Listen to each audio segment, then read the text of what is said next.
The EU-EOM was invited by the government of Zimbabwe, and an administrative arrangement was signed between the European Union and the Ministry of Foreign Affairs and International Trade. This agreement stipulates also access to all electoral stakeholders and also the information relevant to the electoral process. Unfortunately, this was not the case with the official bodies.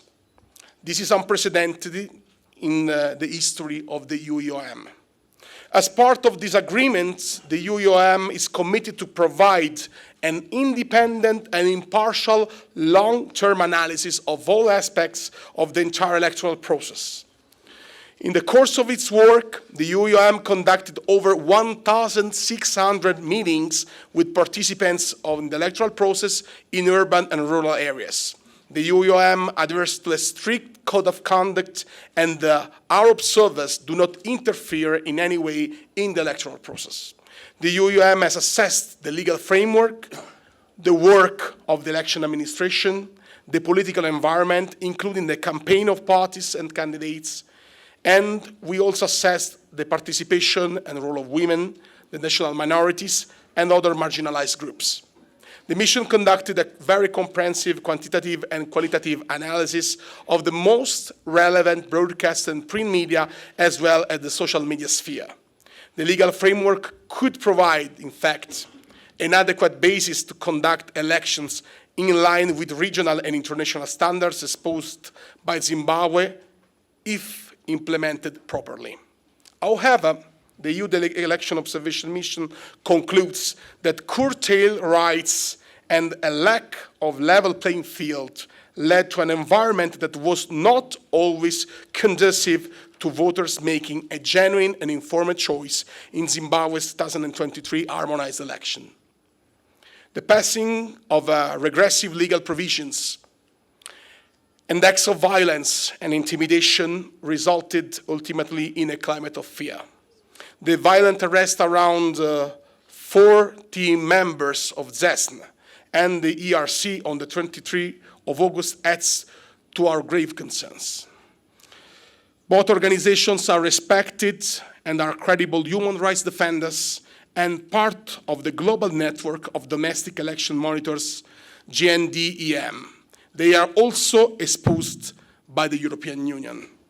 Both organizations, I would like to remind these aspects, are accredited citizen observer organizations and exercise their constitutional rights.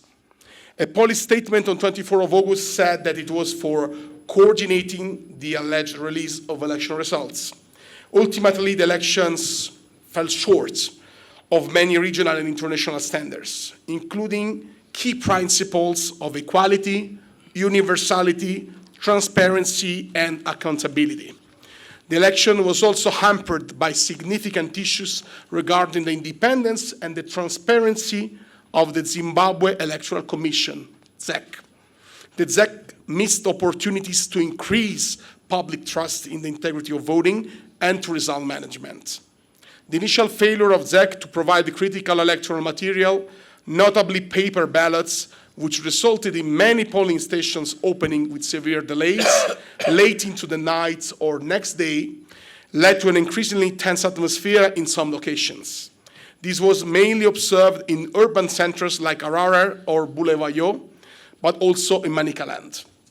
Overall, the EU-EOM commends, however, the large number of voters who remained in queues for extensive times to exercise their right to vote. ZEC's communication regarding delays, its reason, and the actual voting hours was insufficient. EU-EOM observers assessed the election day as generally calm. Voting was assessed positively. However, I would like to stress on the fact that unauthorized individuals, for example, members of the Forever Associate Zimbabwe, FAS, tracked voters at nearly 1/5 of the polling stations we observed, potentially indicating pressure. EU-EOM observers also saw flyers that were falsely informing voters of electoral boycott by CCC, which may have confused some of them. The EU-EOM noted the central role of the judiciary in the process, given the unprecedented high number of pre-election core challenges pertaining to both right to contest and the validity of the all key legal texts, some of which remain still nowadays unresolved. Many EU-UM interlocutors conveyed that the trust into judicial system is low.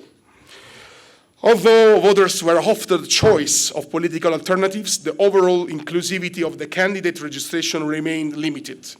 Undue registration criteria and ZEC's inconsistent and discretionary implementation, and an unreasonably high fee and ZEC's demand for US dollars cash payments created obstacles to inclusivity.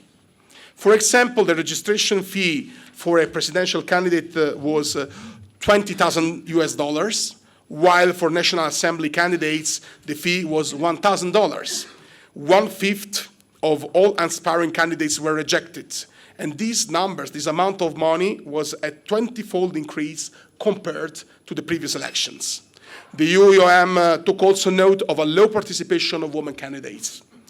While ZEC's pre-electoral preparations went largely according to schedule, court disputes over candidate registration caused delays in ballot printing and also impacted postal voting. Nevertheless, ZEC promised repeatedly that all systems are go.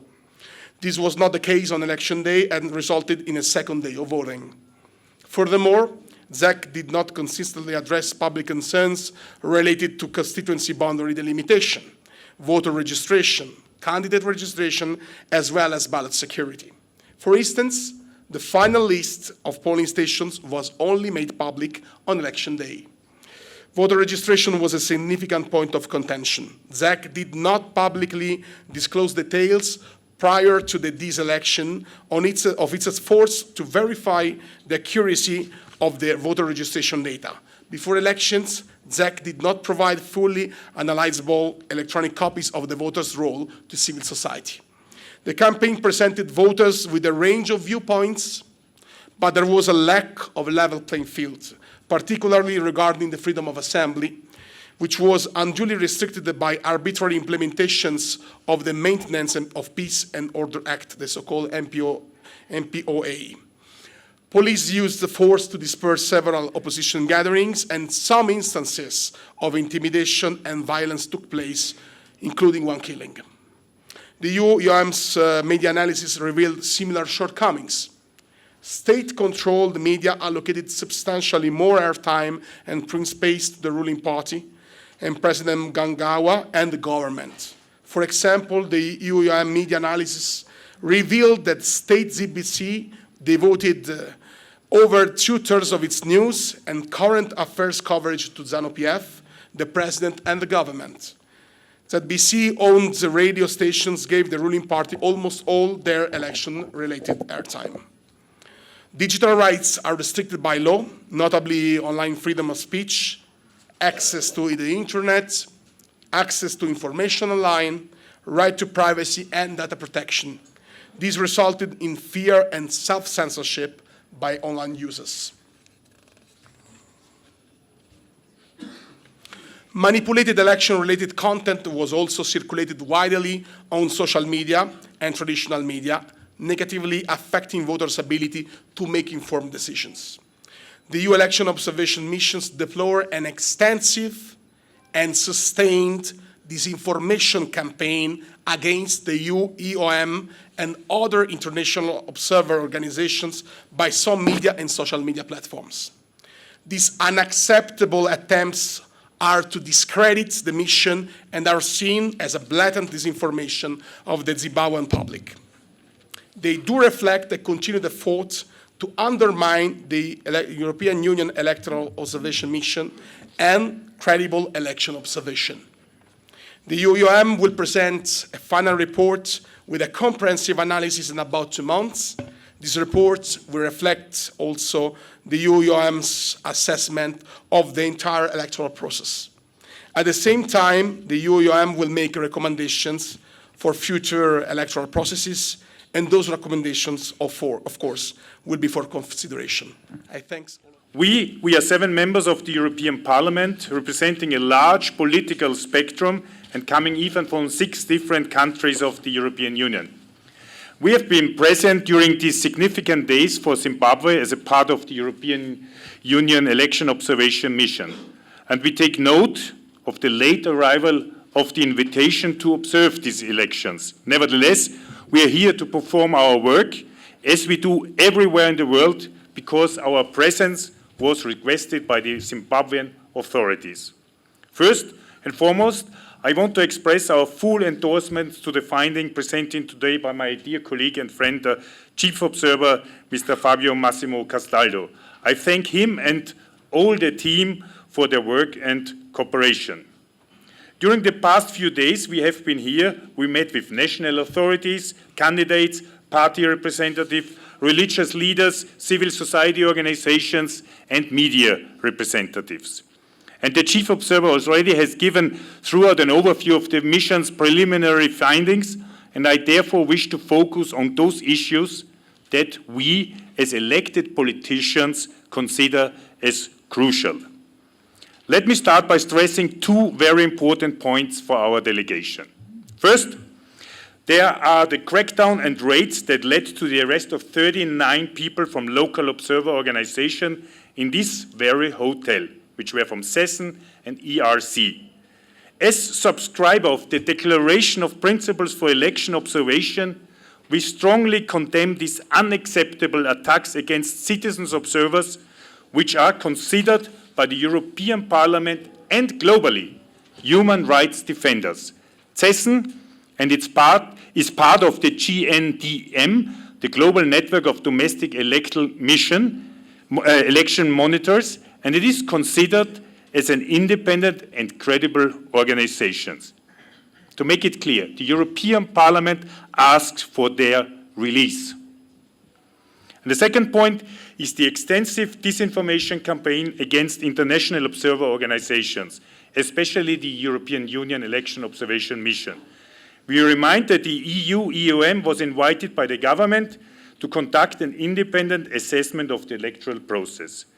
And as it is said in the preliminary statement, the election fell short of many regional and international standards, including equality, universality, and transparency. Besides being largely peaceful, the electoral campaign was severely affected by the Patriotic Act, adopted just last month, and the discussion about the Private Voluntary Organizations Bill. According to our interlocutors, these have led to a severe shrinking of democratic space, including for the exercise of freedom of expression, association, and assembly, but also to this self-censorship of civil society and the media. In the course of our meetings, we often heard complaints about the lack of transparency of the independence of ZEC, Zimbabwe Electoral Commission. We were also told that it did not provide effective and timely information during the electoral campaign, in particular concerning the voter roll. Moreover, in the past couple of days, our observers noted that the results management processed by ZEC lacked verifiability and traceability. And we regret that ZEC did not receive our delegation despite several requests from our side, and taking in consideration that the substantial technical and financial contribution the European Union gave to these elections.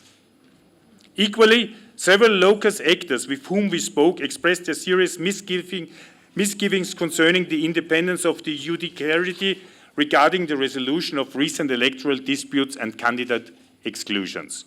We all agree that democratic competition should always take place on a level playing field and on fairness. No candidate or party should have unequal access to state institutions, resources, and media. And we were also reported of misuse of state resources and public office. For example, salary increases for civil servants and support measures for traditional leaders during the electoral campaign. And in addition, we were informed that the state TV broadcaster has been biased in favor of the party in government. An incumbent also benefits from a minimally regulated political finance framework, as it is currently the case in Zimbabwe. Furthermore, the inclusiveness of the process suffered for the 20-fold increase of the registration fees for presidential and parliamentary candidates. We also heard that for the settling of these fees, a payment in US dollars was demanded in most cases, and very often in cash, and information that had previously not been given to those who wanted to register. And this meant that over 1/5 of the candidates were denied registration. We also deplore that women made up less than 50% of all registered candidates. And compared to 2018, where 4 presidential candidates were female, this time only 1 was able to run only through legitimation. We believe that the next government should facilitate improvement on these fronts and on many others. During election day, I cannot start without turning to the election date, I cannot start without stating the obvious. These elections were challenging and difficult. Our delegation split into 3 teams, and one team observed Harare, another Marondera and its surroundings, and another one in Chinchoy. We would like to praise the passion, resilience, and the democratic aspirations of the citizens of Zimbabwe, who spent several hours queuing to cast their vote. In several districts, including the capital Harare, papers for the local elections arrived with unacceptable delay, with the opposition alleging the delays disproportionately affecting their strongholds, as assessed by the mission's statements. The atmosphere on the election day was relatively peaceful, but at this tense largely due to the extremely late arrivals of some ballot papers, but also due to the behavior of party activists who placed desks in the premises of the polling stations to take names of the citizens at the entrance and the exit of the polling stations. In a number of cases, polling stations opened dramatically late, while some having to close down again shortly after due to lack of ballot paper. This problem occurred frequently in urban areas, while rural areas had received sufficient amount of ballot papers. The conditions for people waiting in the line to fulfill their civic duties for many hours were quite dire, given heat and lack of shade or water. We also experienced rising frustrations of many voters. While waiting to cast their vote, they found out that their relatives in the rural areas had already voted. We observed that when tents were used as polling stations, it made voting more difficult and challenging for both staff and voters. Voters were still waiting to vote until late at night, and they were highly frustrated, complaining about the disorganized nature of the elections.